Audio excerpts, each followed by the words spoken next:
এদেশের আকাশে কালিমার পতাকা দুলবে,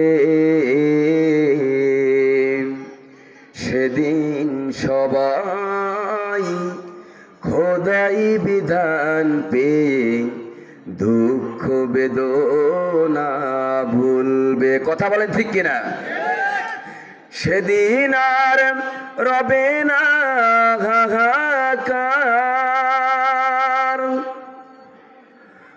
অন্যায় জুলুম অবিচার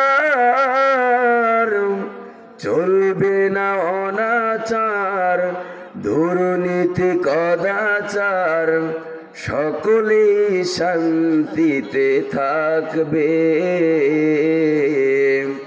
সেদিন সবাই খোদাই বিধান পেয়ে দুঃখ বেদনা ভুলবে। কথা বলে ঠিক কিনা? আমরা চাই এই দেশের প্রত্যেকটা মানুষ মুমিন হোক, প্রতিটি নেতা মুসলমান হোক, প্রতিটি নেতা নামাজিওয়ালা হোক, প্রতিটি নেতা মসজিদের ইমাম হোক। জোরে বলি সুবহানাল্লাহ। এই প্রত্যাশা আছে না নাই? একটু হাত উঠাই তো ভাই। লিল্লাহি তাকবীর। আল কোরআনের আলো।